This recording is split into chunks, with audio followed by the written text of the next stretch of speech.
Queda de cabelo, tem que tratar para sempre? Essa é uma pergunta que a gente recebe com muita frequência aqui no canal ou mesmo nos atendimentos do consultório. Então o paciente começa o tratamento, ele vê uma melhora e lógico ele já quer saber até quando que ele tem que manter o tratamento ou quando ele poderia suspender. Ou alguns pacientes chegam no consultório dizendo que começaram um tratamento para queda de cabelo, tem melhora, a hora que para o tratamento o cabelo volta a cair, aí volta com o tratamento e fica nesse vai e vem. E aí fica essa dúvida então, até quando que a gente tem que fazer o tratamento para queda de cabelo?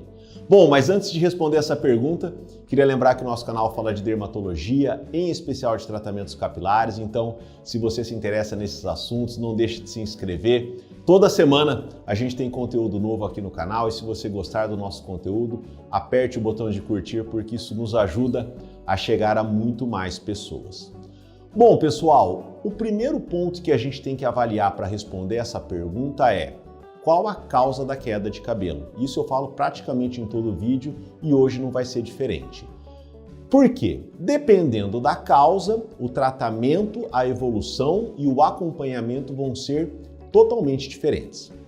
Então nós vamos começar com o primeiro grupo aí, que são das causas identificáveis e reversíveis. Então a gente conseguiu identificar bem aquela causa e ela é passível de reversão. Nesse caso, uma vez que essa causa foi revertida, foi tratada, foi resolvida, a queda de cabelo também está tratada e esse paciente não precisa fazer nenhum acompanhamento adicional. Esse paciente está de alta. Claro que algumas vezes até a gente identificar a causa, fazer o tratamento, até que o cabelo recupere, comece a crescer normalmente e você realmente perceba uma normalização, talvez demore alguns meses e geralmente é um pouquinho lento. Porém, passada essa fase, tudo volta ao normal. Em que situações então que isso acontece? Por exemplo, o paciente tem alguma alteração nutricional ou hormonal, por exemplo, um hipotireoidismo. Isso é diagnosticado, tratado, corrigido os índices dos hormônios tireoidianos, a médio prazo esse cabelo tende a voltar ao normal. Ou no caso de uma alteração nutricional, então, é um déficit intenso de proteína, de vitamina ou mesmo um quadro de desnutrição, a partir do momento que isso é corrigido, o cabelo tende a voltar ao normal também. Uma outra situação relativamente comum de medicamentos que eventualmente levam à queda de cabelo. Então o paciente começou a tomar ali um medicamento, começou a ter queda de cabelo, foi identificado, esse medicamento foi trocado para outro, na sequência ali nos próximos meses essa queda de cabelo deve voltar ao normal. Então nesse caso foi identificado, foi tratado, foi resolvido, fim do problema. Porém, nós temos algumas situações em que a gente identifica a causa e nós sabemos que esse problema às vezes pode acontecer meio em surtos ou em episódios. Como, por exemplo, a alopecia areata. Nós temos vários vídeos aqui no canal falando a respeito da alopecia areata. Ela é uma doença autoimune que ataca ali a raiz do cabelo e derruba o cabelo. A pessoa que sofre de alopecia areata, ela tem uma predisposição genética, então ela tem uma tendência a desenvolver a areata.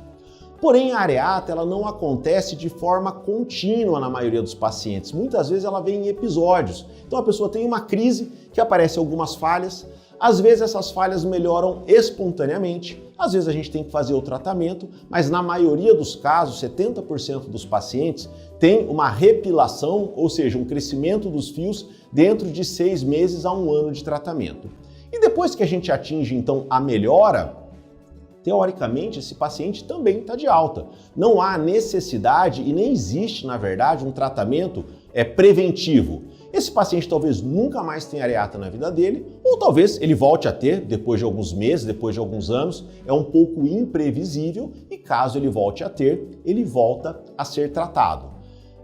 Na areata, e por que eu digo é imprevisível? Isso que acontece com a maioria dos casos. Existem aqueles casos, por exemplo, que a gente começa o tratamento, o paciente melhora, no que a gente começa a diminuir o tratamento, o cabelo volta a cair, a gente sobe o medicamento de novo e a gente vai avaliando. E tem pacientes com areata que realmente tem que fazer o tratamento por um período contínuo, mas cada caso é um caso. E na areata, como a gente sabe que sempre existe essa possibilidade da doença entrar em remissão, quer dizer, ela parar de derrubar o cabelo, a gente sempre vai tentando tirar o remédio e deixar o paciente sem tratamento. Cada caso é um caso, alguns casos a gente tem muito sucesso, outros não temos tanto, porém sempre existe essa possibilidade do paciente ficar sem tratamento. Agora nós temos uma terceira categoria, que é uma causa que a gente identifica, porém nós sabemos que é crônica e evolutiva. E o maior exemplo aí é a alopecia androgenética ou a calvície, que ataca frequentemente o homem e muitas vezes também a mulher, é uma das principais causas de queda de cabelo. Ela também tem uma predisposição genética, porém, diferentemente da alopecia areata, ela não costuma acontecer em surtos. É um quadro gradual e progressivo, então ao longo dos anos a pessoa vai perdendo o cabelo gradativamente. Algumas mais rápido, outros mais lento. Tem momentos em que essa queda se acelera, em momentos que essa queda se torna mais lenta, porém sempre há uma tendência de perda progressiva. Por isso que no caso da calvície, a princípio, o tratamento é permanente. Infelizmente, nós não temos nenhum medicamento para reverter essa tendência genética, a pessoa sempre vai ter a tendência genética e a gente vai melhorando a queda de cabelo, conservando o cabelo às custas do uso do medicamento. Vou dar o exemplo dos medicamentos que a gente mais usa, especialmente no caso dos homens, o minoxidil, a finasterida. A gente sabe que o minoxidil ele estimula o crescimento do cabelo, a finasterida ela bloqueia a formação do DHT a partir da testosterona, que é o principal hormônio envolvido nesse afinamento que vai acontecendo com o cabelo, e isso realmente é eficaz para segurar a progressão da calvície. Porém, a partir do momento que você suspende o tratamento, você deixa de ter benefício e esse quadro tende a progredir. Perguntas comuns. Paulo, mas na calvície não tem um momento que ela estabiliza?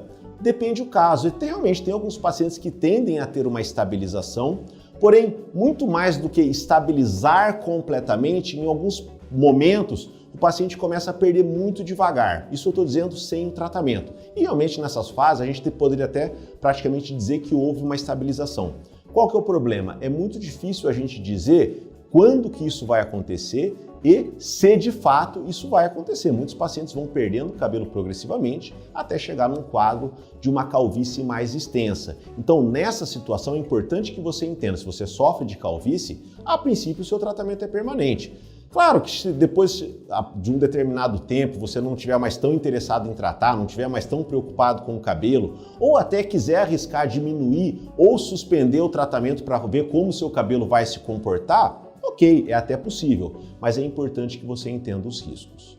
E o transplante de cabelo? O transplante de cabelo não resolve o problema? Então o transplante de cabelo não seria o tratamento definitivo, a cura, a solução completa para a calvície? Mais ou menos, infelizmente não é tão simples assim. Fato, o cabelo transplantado, quando retirado de uma área que não tem predisposição para o desenvolvimento da calvície, esse cabelo vai ficar de maneira permanente. Agora, um ponto que a gente tem que entender. Com a cirurgia de transplante capilar, infelizmente a gente não cria mais cabelo. O paciente não aumenta a quantidade de cabelo. A gente só redistribui. O paciente termina a cirurgia com o mesmo tanto de cabelo que ele começou. Então, se você tirar 20, 30% da sua área doadora, às vezes um pouco mais, isso você não vai perceber. Porém, tem menos cabelo ali naquela área doadora. E com o tempo, se você fizer um segundo procedimento, um terceiro procedimento, ou se você fizer uma extração muito extensa dessa área doadora, essa área doadora vai ficar rala, vai ficar calva, você vai trocar a calvície de lugar. Em outras palavras, um paciente que não tem uma tendência para uma calvície tão extensa, principalmente se ele tiver uma boa área doadora, ele vai ter uma área doadora para cobrir toda a área calva. E a gente pode dizer que nessa situação aí o problema estaria solucionado em definitivo. Porém, como o quadro é progressivo, a gente não tem como afirmar isso com certeza. E muitos pacientes não vão ter área doadora suficiente para cobrir toda a área calva. Então guardem isso, a área doadora ela é limitada, a área doadora é finita. Se ela fosse limitada, se a gente pudesse tirar cabelo e o cabelo sempre fosse crescendo, a gente tirasse a raiz do cabelo daqui e ficasse uma raiz do cabelo para ser retirada novamente, seria perfeito. A cirurgia realmente seria a cura da calvície, mas infelizmente ela não é. Ela ajuda muito, os resultados são muito naturais, os pacientes vão melhorar muito com a cirurgia, a maioria dos pacientes, porém, em muitos casos, a gente não vai ter área doadora para fazer uma cobertura plena, completa da região superior do couro cabeludo. Uma alternativa aí que seria possivelmente, né, a clonagem ou desenvolvimento aí de células tronco para novos folículos totalmente novos, totalmente íntegros, que poderiam então repovoar essas áreas calvas. Pessoal, eu dei exemplos dos mais comuns em situações que são totalmente reversíveis, em casos que acontecem em surtos, ou mesmo no caso da alopecia androgenética. Vocês viram que em vários momentos eu me referi a causas identificáveis, porque o ponto principal é identificar a causa. Em algumas situações que a causa não está muito clara, aí fica mais difícil ainda a gente fazer essa avaliação de quanto tempo vai ser feito o tratamento. Por isso que é muito importante, desde a sua primeira consulta, você entender exatamente o seu diagnóstico, entender exatamente qual que é a programação do tratamento e entender os prós e contras de cada tratamento, seja medicamentoso, seja transplante capilar. Hoje em dia a gente tem muitas ferramentas para tratar os pacientes com queda de cabelo, mas infelizmente também temos limitações, e você entender isso desde o começo do tratamento é fundamental para que você tenha sucesso, independente do tipo de problema que você tenha. É isso, pessoal, nos vemos no próximo vídeo.